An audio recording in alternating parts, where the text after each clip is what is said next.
O poder da fraqueza. Esse é o tema que eu tenho para pregar hoje para vocês. Se vocês olharem, nós vivemos uma vida onde a cultura atual é a cultura da força, do poder, da resistência. Essas palavras força, poder, resistência estão aí para todo lado. Muitos palestrantes de autoajuda, trainees, como se diz, pessoal de empresas motivacionais, palestras motivacionais, sempre usam essas palavras: força, poder, resistência. Você tem que vencer. Você vai incentivar os seus vendedores lá, né? Você tem que vencer, você tem que colocar o seu coração nisso. Aí conta uma história de alguém como o Dr. Milton, que começou pobre e venceu na vida. É isso que faz o papel hoje. Já tem igrejas, muitas pregações hoje de prosperidade. É isso: olha, você que é um empresário, venha fazer aqui a terça-feira do milagre urgente, você vai ganhar dinheiro, vai ganhar isso. Nós hoje queremos. Na política, fala-se tanto em resistência, vamos resistir a isso. Nós vamos resistir do lado de cá também, não vamos aceitar.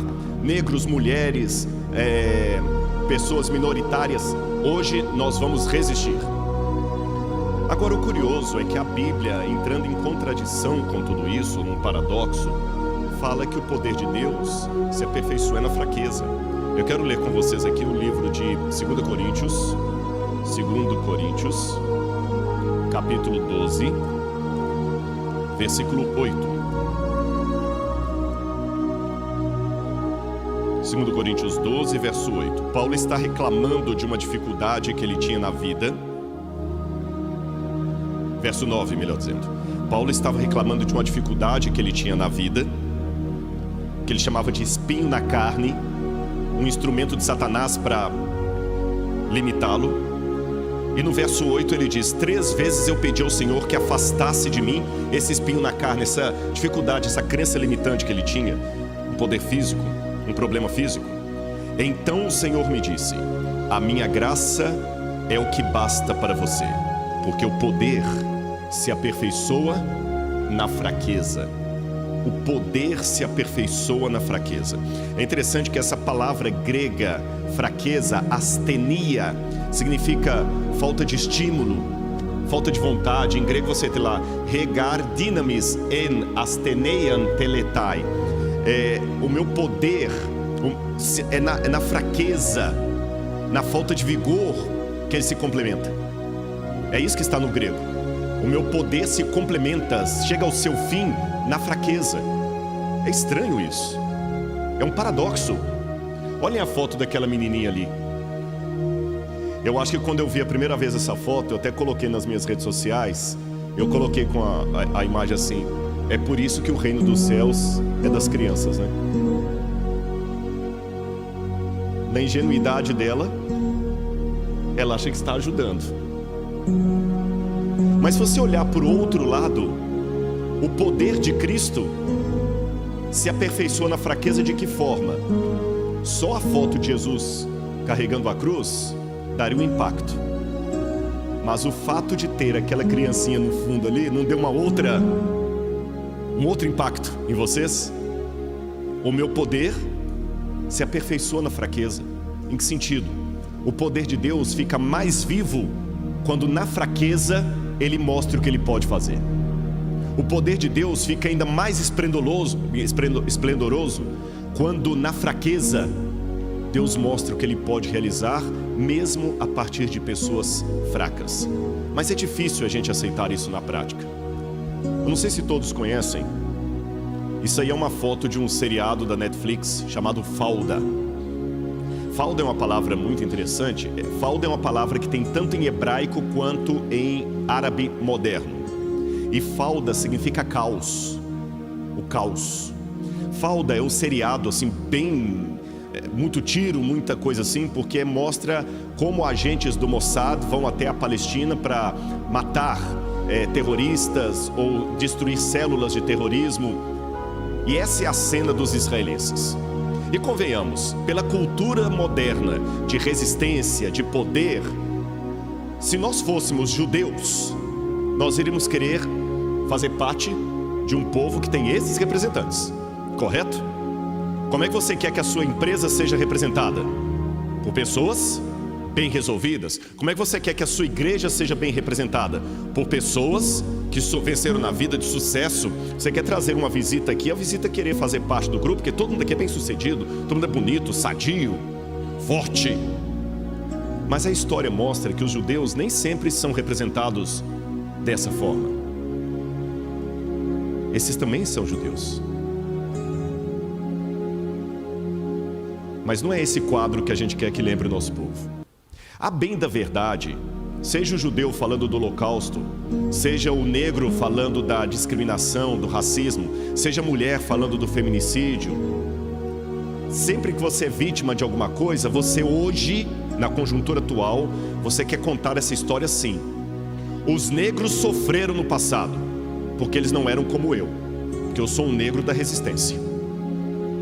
Eu sou um negro que eu boto para quebrar. Eu não vou deixar o branco me discriminar. Os do passado foram escravizados porque eles não tinham a força dos negros de hoje. A mulher diz a mesma coisa. A mulher do passado era Amélia, era subjugada pelos homens porque elas não tinham a força da mulher de hoje. Porque se a minha avó fosse como eu, ela não aceitaria ser tratada pelo meu avô como ela foi. A minha mãe apanhou na mão do marido porque ela não era como eu. Eu quero ser das mulheres empoderadas. Eu quero ser o judeu do Falda, não o judeu de Auschwitz. Estou falando uma mentira? Não é isso que nós somos sempre treinados a pensar e a querer ser? Agora, quando eu vou para a Bíblia, eu noto que nem sempre foi a força que Deus usou, não foi o empoderamento que Deus usou para levar a mensagem dele. Eu vou usar como estudo de caso desse sermão que eu estou fazendo para vocês, o Templo de Jerusalém. Quando eu dava os estudos bíblicos, ainda dou, e eu ia falar do Templo de Jerusalém, eu sempre me baseava num trecho de Flávio Joséfo, quando ele descrevia o segundo templo, o templo da época de Jesus, e Joséfo era um historiador do primeiro século. Ele dizia que o Templo de Jerusalém era tão lindo que quando o sol batia meio-dia no teto dele, brilhava o ouro que havia ali em cima, você não conseguia olhar direito para o templo, que ofuscava sua vista. Então, nos estudos bíblicos que eu dava, eu sempre falava do Templo de Jerusalém como sendo uma coisa maravilhosa, esplendorosa, e aparentemente parece que era mesmo. O templo dá a glória ao nome de Deus. Esse templo seria o maior templo jamais construído, grandioso. O próprio Salomão disse: grande será o templo que eu vou construir em Jerusalém, porque o nosso Deus é maior do que todos os outros deuses. Segundo Crônicas 2, verso 5. O rei Davi, seu pai, já havia acumulado 3.750 toneladas de ouro, 37.500 toneladas de prata, bronze e ferro, grandes demais para serem pesados, madeira e pedra para a construção desse templo. Então realmente parece que o templo de Jerusalém era grandioso, esplêndido. O templo de Salomão começou a ser edificado por volta de 965 a.C. Ele demorou 7 anos para ser construído. 7 anos. E ele levou em conta 8.000 pedreiros. Ele era um prédio de aproximadamente 27, quase 28 metros de comprimento por 13 metros de altura e de largura 9 metros. Era grandioso. Tanto no livro de Reis como Crônicas diz que Salomão enviou 30.000 homens ao Líbano para trabalharem com a madeira, o cedro do Líbano que foi trazido. Eu tive a oportunidade de ir ao Líbano agora há um mês ou 2 meses atrás, se não me engano, e ali a gente viu os cedros do Líbano mesmo. Eu até trouxe uma sementinha para tentar plantar aqui no Brasil, mas a Laura tá olhando com cara de riso aqui, porque ela lembra que eu cheguei lá no lugar que tinha os cedros do Líbano, Beto. Aí chegou um homem e falou assim: olha, você quer plantar no Brasil? É fácil, tá aqui, ó, vou te vender essa, tipo aquelas coisas de árvore de Natal, do cedro do Líbano. Eu falei: ah, tá bom, quanto é? 10.000 libras libanesas. Fiquem tranquilos, lá eu fiquei milionário, porque $1 valia 35.000 libras libanesas. Então eu fiquei milionário, eu pegava milhões, assim, todo dia eu gastava milhões, só em almoço e outras coisas mais. Nunca me senti tão milionário. Mas eu dei 10.000 para ele. Beleza, porque ele falou: vou plantar no Brasil. Quando chegou lá na frente, tinha um monte no chão. Aí ela falou: aqui, ó, quer comprar mais alguns? Eu te vendo por 5. O cedro do Líbano hoje está até em extinção, infelizmente, mas é uma madeira linda, e Salomão importou o cedro do Líbano para o templo. Então ele era esplêndido e caríssimo, caríssimo. O templo era adornado com pedras preciosas, ouro de Parvai na Arábia. Em 1924, um professor alemão chamado Ignaz Alfred Groth escreveu um artigo no Jewish Daily Bulletin, onde ele fez o cálculo de quanto seria gasto para construir o templo. Ele calculou algo em torno de 30 milhões de dólares, mas se eu levar em conta a inflação e tudo mais, hoje daria 1 bilhão de dólares o preço do templo de Salomão. Grandioso não era? Esplêndido não era? Motivo de orgulho não era? Só que essa minha empolgação com o templo de Salomão só durou até eu começar minhas pesquisas arqueológicas e visitar demais o Oriente Médio. Sabem por quê? Vou dar alguns exemplos para os irmãos. Vou pegar só uma das pirâmides egípcias, só uma, a de Quéops. A pirâmide de Quéops custaria 5 bilhões de dólares, isso há uns 20 anos atrás. Eu não consegui fazer a atualização. Quanto que custaria o templo de Salomão no dinheiro de hoje? 1 bilhão de dólares. Só uma pirâmide custaria 5 bilhões de dólares há 20 anos atrás. E só ali você tem 3 principais: Khephren, Miquerinos e Quéops. Só de Quéops daria 5 bilhões de dólares. E os egípcios tinham um monte de pirâmides, muito maiores. O tamanho dela, olha, só para vocês terem noção, se eu pegar a pirâmide de Quéops, daria mais ou menos 230 metros de cada lado, né? Numa área de 5,3 hectares, isso daria 10 campos de futebol americano só dentro da base da pirâmide. Só na pirâmide de Quéops eu colocaria 10 campos de futebol americano. Ainda sobraria um pouquinho de espaço. O templo de Salomão daria menos da metade de um campo de futebol americano. Ou seja, dentro da pirâmide de Quéops caberiam mais de 20 templos de Salomão. Será que o templo de Salomão foi realmente tão grandioso, tão caríssimo? Dizem que tudo que você acha muito grande, muito caro, depende do ponto de vista, da perspectiva. Tá certo? Quem só andou a pé, o dia que anda num Fusquinha, acha que está andando num carrão. Outro templo egípcio, o templo de Karnak. Esse templo é esplendoroso, gente, grande demais. Essas colunas, eu não sei se dá para vocês verem o tamanho das pessoas ali, olha. Pelas pessoas lá no fundo dá para você ter uma noção do tamanho das colunas de Karnak. O templo de Karnak, o complexo dele era tão grande, que cobriria mais ou menos 81 hectares de terra, ou 200 acres. Só para vocês terem noção, só na parte principal ali do templo de Karnak, não no complexo todo, só no hall, é como se eu pegasse a igreja aqui. A igreja tem o hall aqui das reuniões, da assembleia, tem as salinhas aqui embaixo, tem aquela parte ali, tem a escola, aqui tem escola, não tem? Tem uma escola aqui. Imagina que o templo de Karnak fosse tudo isso aqui. Só na ala principal, daria para eu acomodar 3 catedrais de Notre Dame. Sabe a igreja de Notre Dame? Só na nave principal caberiam 3. Agora faça a conta. A catedral de Notre Dame tinha 98 metros de comprimento, enquanto o templo de Salomão está errado ali, 27,43. A catedral de Notre Dame tinha 96 metros de altura, enquanto o templo de Salomão tinha 13. Ou seja, a catedral de Notre Dame é muito maior do que o templo de Salomão. E no templo de Karnak caberiam 3 catedrais só no hall de entrada. Eu pergunto para a igreja, o templo de Salomão era essas coisas todas? Era isso tudo? Não era. Depende da perspectiva. Vamos falar do ouro para o templo. Tutmoses III apresentou ao templo de Amon em Karnak, presenteou 152 deben de ouro. Essa medida de peso daria algo em torno de 13,5 toneladas de ouro para um templo. Isso foi apenas parte do presente dele. Agora, quer piorar a coisa? Os judeus só tinham um templo.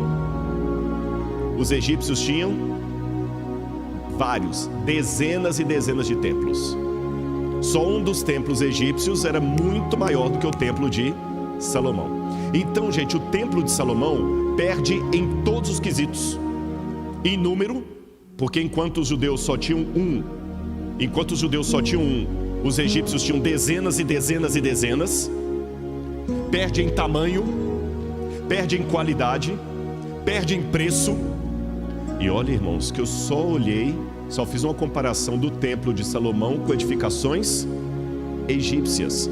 E se eu começar agora a pegar os fenícios, os gregos, os romanos, aí é que não sobrou nada. Chega a ser decepcionante em termos de restos arqueológicos quando você vai escavar no Egito e quando você vai escavar em Israel. Porque no Egito você tem monumentos inteiros ali. Israel você acha só uns fragmentos de coisa assim. Preservação, ele não foi preservado. Jerusalém, a cidade do grande rei, a cidade sagrada que a gente fala tanto de Jerusalém, não é isso? A grande cidade que Deus deu para o seu povo, Israel, tal. A cidade de Jesus, Jerusalém, a ponto que a nova terra vai se chamar Nova Jerusalém.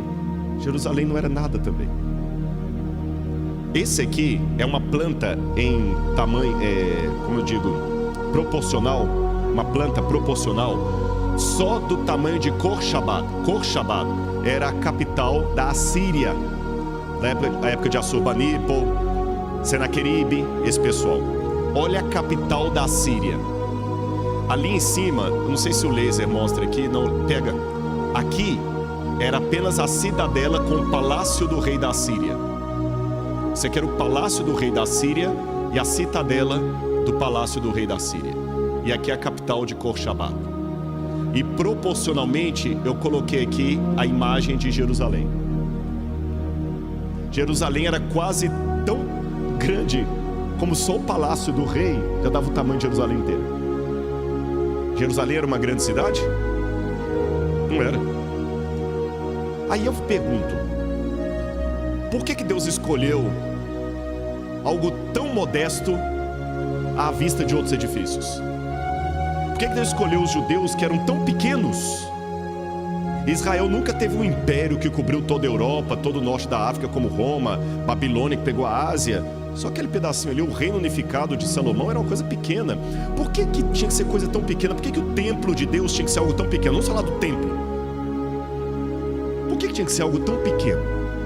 É porque os planos de Deus eram diferentes. Olha que interessante, mesmo os judeus ainda tendo orgulho do templo, Jeremias falou: não confie em palavras falsas dizendo templo do Senhor, este é o templo do Senhor. Quando Deus fala assim através do profeta, parece que Deus nem estava ligando muito para o templo. Sabem por quê? Eu vou ler algumas passagens da Bíblia para vocês. Olha como o poder de Deus é muito mais grandioso do que os planos dos homens. Vou repetir minha frase. Olha como os planos de Deus são muito mais grandiosos do que os planos da mídia, do marketing e os planos humanos. Vou mostrar para vocês qual era o planejamento de Deus. Vamos ler apenas algumas passagens. Êxodo capítulo 19. Alguém sabe me dizer aqui qual era a tribo que Deus colocou para servir de sacerdócio e comandar o templo e o santuário? Levi. Nota 10 para vocês, estão conhecendo a Bíblia. Tribo de Levi. E se eu falar com vocês que esse não era o plano original de Deus? Assim, não era. Deus não queria que a tribo de Levi fosse sacerdote. Sabe qual tribo que Deus queria que fosse sacerdote? Êxodo capítulo 19, versículos 1 a 6. No terceiro mês, depois da saída dos filhos de Israel da terra do Egito, no primeiro dia desse mês, eles chegaram ao deserto do Sinai. Tendo partido de Refidim, vieram ao deserto do Sinai, no qual acamparam. Ali Israel acampou em frente do monte. Moisés subiu para encontrar-se com Deus, e do monte o Senhor o chamou e lhe disse: assim você falará à casa de Jacó e anunciará aos filhos de Israel: vocês viram o que eu fiz aos egípcios e como levei vocês sobre asas de águia e os trouxe para perto de mim. Agora, pois, se ouvirem atentamente a minha voz e guardarem a minha aliança, vocês serão a minha propriedade peculiar dentre todos os povos, porque toda a terra é minha, e vocês serão para mim um reino de sacerdotes e uma nação santa. Essas palavras você falará aos filhos de Israel. Deus queria que os levitas fossem sacerdotes? Não. Qual tribo Deus queria que fosse sacerdote? Todas. Todas. Todo mundo era para ser sacerdote e comparecer no templo de Deus. Mas se Deus queria que todos fossem sacerdotes, por que só os levitas se tornaram sacerdotes? Eu não vou ler todos os versos ali por causa do tempo, mas é interessante que Deus fez uma proposta com Moisés: fale com o povo para jejuar, se santificar e preparar, e amanhã você vai subir ao monte, e o povo vai subir ao monte comigo. Só que quando o povo chegou diante, o que aconteceu? Eles ficaram com medo. É interessante que aqui no verso 22 diz assim, no verso 17: e Moisés levou o povo para fora do arraial ao encontro de Deus, e puseram-se ao pé do monte. Verso 22: também os sacerdotes que se aproximaram do Senhor devem se consagrar. Aqui está falando sacerdotes, no sentido não é o sacerdote levita, eram os representantes do povo, para que o Senhor não se volte contra eles. Aqui Moisés disse ao Senhor: o povo não poderá subir ao monte, porque tu nos advertiste dizendo: marque limite ao redor do monte. Mas não foi só isso que Deus falou. Deus falou o seguinte: marca o limite, o povo não vai subir agora, o povo vai se consagrar e amanhã o povo sobe. Vocês entenderam? Mas na hora de encontrar com Deus, o que aconteceu com o povo? Não subiu. Por quê? Medo. Desculpa, o povo não vai subir não, porque o Senhor colocou limite aqui. Era para o povo subir. Olha o que diz o capítulo 20, verso 18: todo o povo presenciou os trovões, os relâmpagos, o som da trombeta no monte fumegante, e o povo, observando, tremeu de medo e ficou de longe. Disseram a Moisés: fale-nos você e ouviremos, porém não fale Deus conosco, para que não morramos. Olha para mim aqui, nunca mais esqueço o que eu vou dizer. O medo é diferente do temor. O temor é a reverência pela coisa sagrada. Temei a Deus e dá-lhe glória. O temor é a reverência, é o reconhecimento da majestade e da grandeza de Deus. Mas o medo é a fobia. Isso eu estou pregando nesta manhã para pessoas que estão com destemor. Eu alerto: temam a Deus e deem glória a Deus. Mas por outro lado, se eu estou pregando para pessoas que estão com medo, com fobia, peçam a Deus a cura, porque o medo paralisa. O medo te impede de receber bênçãos. De acordo com a Bíblia, 1 João 4,18, o contrário do amor não é o ódio, é o medo. Que na Bíblia diz assim: o amor, o medo, como é que é? No amor não existe medo. Ora, o medo produz tormento, e todo aquele que teme não é aperfeiçoado no amor. Tem muitas pessoas que passam a vida toda solteiro, porque ele tem medo de casar e não dá certo. Tem pessoas que passam a vida toda como carona, porque ele tem medo de pegar o carro e bater. Há pessoas que não estão podendo ser sacerdotes porque estão com medo de Deus. E o que te faz ter medo de Deus? É porque você sabe que está em falta? A promessa de Deus então é que, tendo uma nação inteira de sacerdote, os judeus seriam muito maiores que os egípcios, que os gregos, que os babilônios, porque enquanto esses precisavam de um sacerdote para representá-lo no santuário, o judeu não precisaria. Cada um faria o seu sacrifício, como era antes do êxodo. O pai de família Noé, Abraão, fazia o sacrifício. Todo mundo ia poder celebrar a Santa Ceia, não apenas participar dela. Por isso que eles tiveram que fazer um templo. porque eles deixaram de ser o templo de Deus. Você olharia o templo do babilônico, olharia o templo do romano, o templo do egípcio, o templo do grego e o povo de Israel. Mas eles não entenderam isso. Achavam que para serem iguais a todo mundo, eles também tinham que ter um templo. Aí no Novo Testamento, Deus faz uma coisa maravilhosa. Dá para os judeus um templo que é maior do que todos os outros. Evangelho de João, capítulo 1, versículo 14. E o Verbo se fez carne e habitou no meio de nós. E vimos a sua glória, glória como o unigênito do Pai. É interessante que no Evangelho de João é dito que Cristo repetiu o que Deus fez lá no passado. No livro do Êxodo, quando o pessoal ficou com medo de Deus, Deus falou com Moisés assim: Moisés, já que eles estão com medo de mim aqui no Sinai, e eles não querem vir até aqui ao topo do monte, eu vou fazer o contrário. Faz uma barraca para mim que eu vou descer e vou morar no meio deles. Moisés deve ter falado assim: Senhor, o senhor está ficando louco? Se eu estou falando que eles não querem subir ao monte, que eles estão com medo do Senhor, o senhor vai descer e vai sair todo mundo correndo. Não, faça uma barraca no meio deles, que eu vou morar no meio deles. Mas para não ofuscá-los, eu vou morar de maneira humilde. Eu vou apagar a minha glória. Só vai brilhar no Shekinah. O Shekinah não está na Bíblia, não é a palavra. E Moisés fez uma tenda para Deus, humilde. No Novo Testamento esse movimento se repete, quando Deus faz novamente uma tenda para si, o corpo humano, e Ele vem habitar no meio de nós. Isso torna o verdadeiro templo judeu, que é o Jesus, que é o Messias, maior do que todo outro. Porque nenhum povo da humanidade teve Deus habitando no meio deles. Eles tiveram. Ele veio. E essa bênção não para aqui. Sabe onde é que ela vai mais? Vou falar onde é que ela vai. Ela vai mais além, porque em Apocalipse capítulo 14, Jesus fez uma promessa, verso 17. Apocalipse 14, 17. O Espírito da verdade, que o mundo não pode receber, porque não o vê nem o conhece, vocês o conhecem, porque Ele habita com vocês e estará com vocês. E no verso 23 ele complementa: se alguém me ama, guardará a minha palavra, e meu Pai o amará, e viremos para ele e faremos nele morada. Deus promete nos dar aquilo que foi oferecido aos judeus. Nós podemos ser hoje uma nação de sacerdotes, povo eleito de Deus, uma nação de templos. Por quê? Porque o Espírito de Deus habita em nós.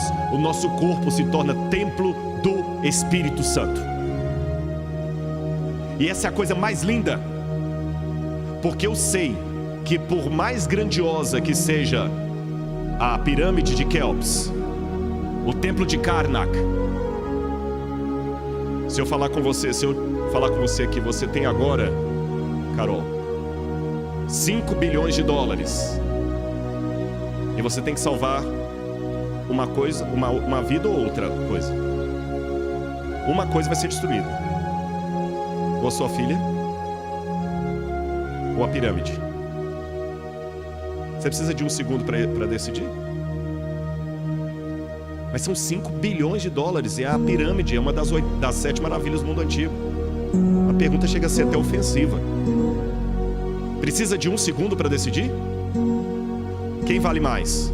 Uma vida humana ou a pirâmide de Quéops? A vida humana. Então onde está o verdadeiro templo de Deus? Na vida humana. Por isso que na ótica humana, o marketing era fazer algo monstruoso.